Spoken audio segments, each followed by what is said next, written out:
Ghana Metro did not lie when they said we were going to experience twice the heat we were experiencing in January.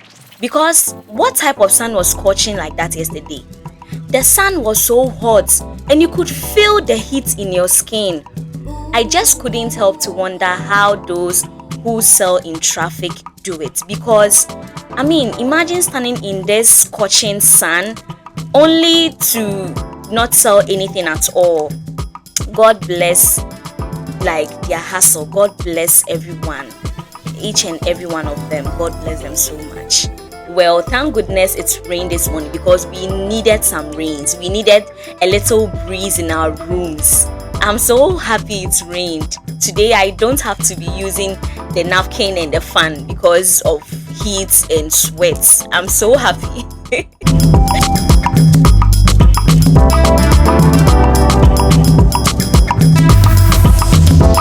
Hi, my name is Akosia Safi and this is Teachers on Duty. Before anything, don't forget this month is Ghana month. So make sure you wear Ghana, you eat Ghana, and you represent Ghana wherever you are. So I've had a lot of people ask me this question. What is my advice to newly posted teachers, or what advice would I give to any teacher who is new in the field? And mostly my answer to them is that everything you find on my podcast is my advice to you. But then I realized that I have not specially dedicated an episode giving my advice to newly posted teachers or giving my advice to teachers who are new on the field. That being said, on this episode, I'm going to be sharing with you some advice that I think you should put in your pockets as a newly posted teacher on the field. The first advice that I will give to any newly posted teacher, any new teacher out there, is be financially literate. I wished I had gotten this advice before getting my very first salary. When you are paid, like when you receive your very first salary, the money may look very huge, but trust me, it is fluid. It disappears within a twinkle of an eye, and you will be left, wondering what you even use the money for if you do not have a financial, if you are not financially literate. When when I first got paid, I used the money for wants and not needs. Today, if I get the chance again, I will do a completely different thing. I would have done I would have changed a whole lot of things. So please be financially literate. Learn about investment. Learn about insurance. Learn about things that will help you in the long run and not things that you need for the moment. Make sure you are investing the money into something that will help you in your career, into something that will help you in your profession.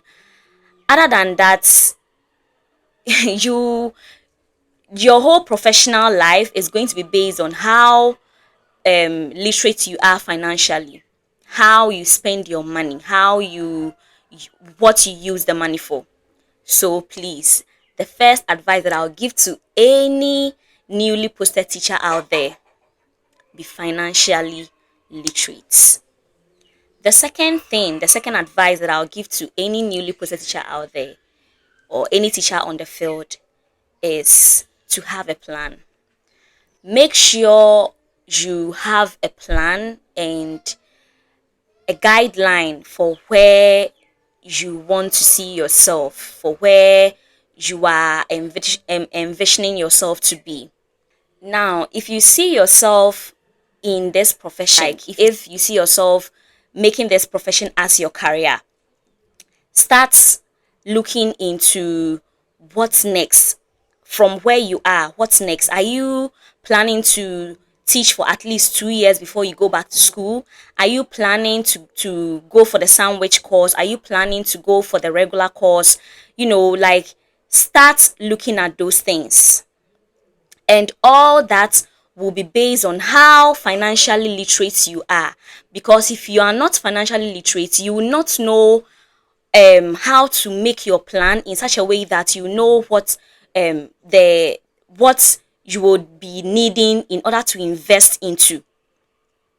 I don't know if what I'm saying makes any sense, but make sure you have a plan. If this profession is what you are seeing yourself doing for a very long time, have a plan and work towards that plan. Work towards it. Draw your plans. Make sure you are, investigating, you are inquiring, you are asking questions. You are putting enough resources down in order to make those plans into a reality. So that is my second advice to any newly posted teacher that sees themselves doing this profession for a very long time. Any newly posted teacher out there, that is my second advice to you. Have a plan.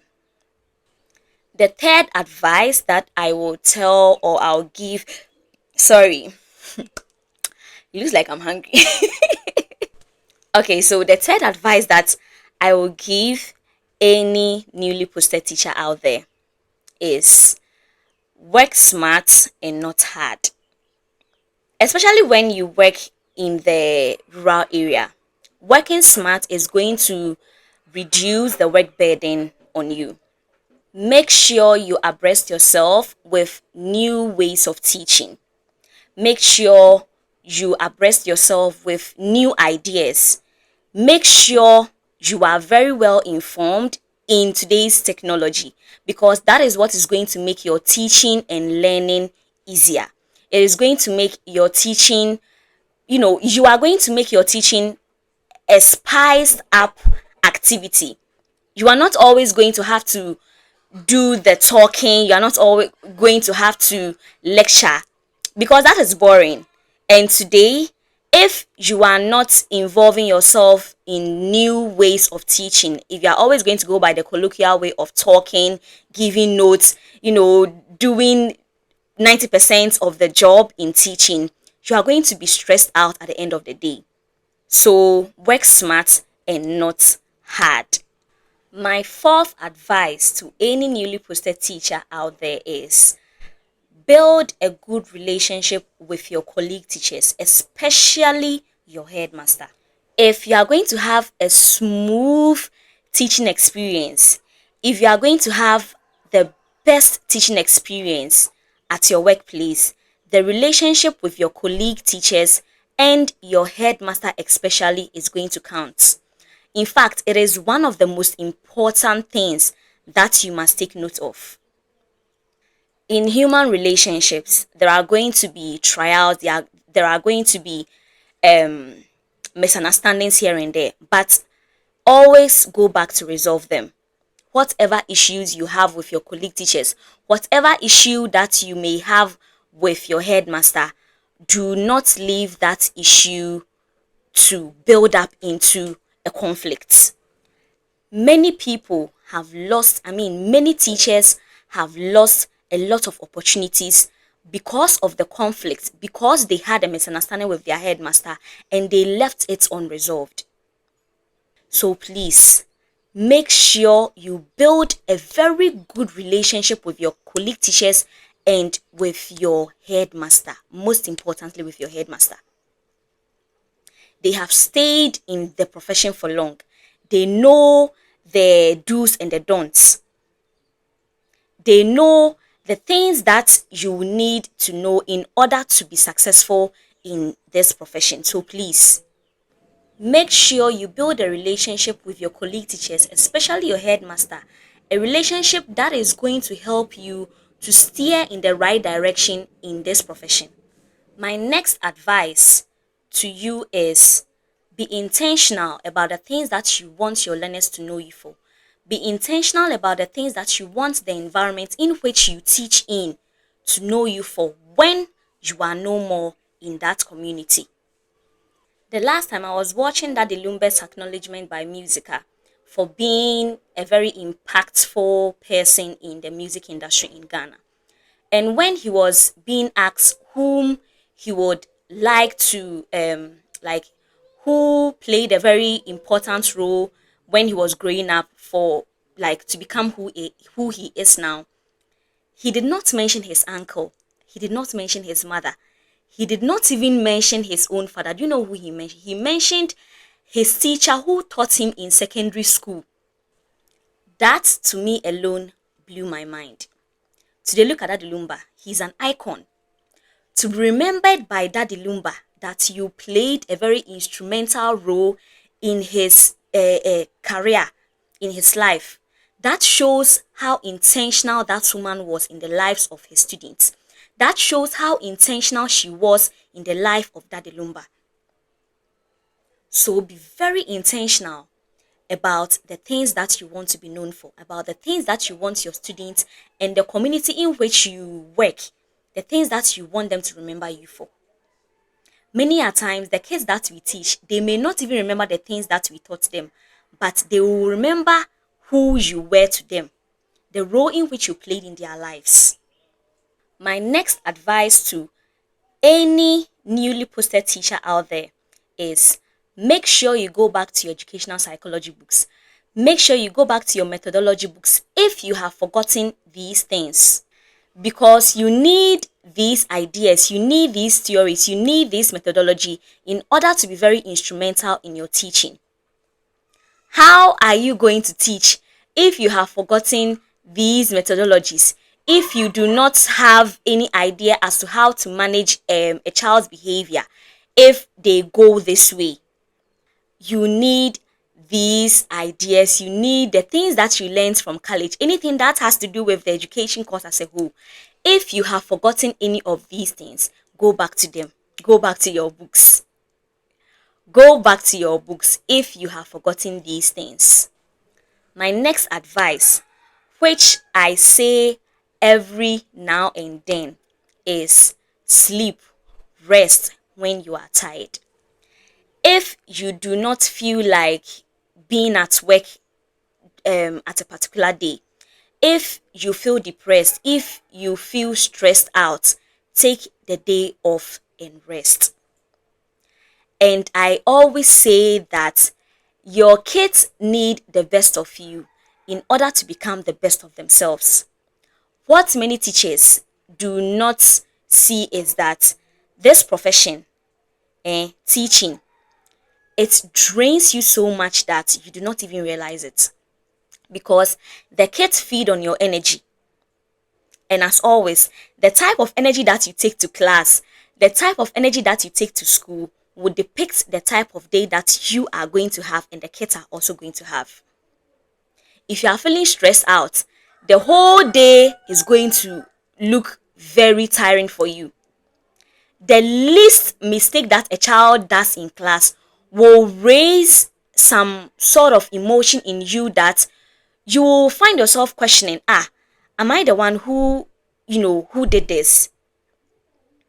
Many teachers have gotten to a certain extent, they have done or made certain decisions that could have been prevented if they had taken the day off. So please, if you are not emotionally there for that day, if you are feeling very stressed, if you feel very tired, please say, please madam, sleep and take the day off. Sleep and take the day off. Recharge for the next day. Go do what you can, teach in your best ability, and come home. So please, my advice to any teacher who is on the field, like any newly posted teacher who is on the field, please rest when you need it. And lastly, do the best you can. Do the best you can. Wherever you find yourself, just do the best you can. Give your best. Do what you need to do in order to implement the knowledge and impact the knowledge that you need to impact. Improvise. Make teaching and learning materials your best friends. Like, do the best you can for the kids. I know in our teaching environment, we are not we are not giving the resources that we need in order to teach to our maximum capabilities, but use what you have, use what you can find to teach and do the best you can. So these are some advice that I'll give to any newly posted teacher out there. If you find this helpful, let me know in the comment section below. If you have additional contribution to this particular topic as well, let me know in the comment section below. Don't forget to also like and share. As always, I am Akusia Safi. Please, you know that I'm going to say it. Like, you know I'm going to say it. Make sure you subscribe. Make sure you subscribe. Subscribe to my Apple Podcast and to my Spotify as well. Thank you so much for watching and listening. Until we meet again, bye.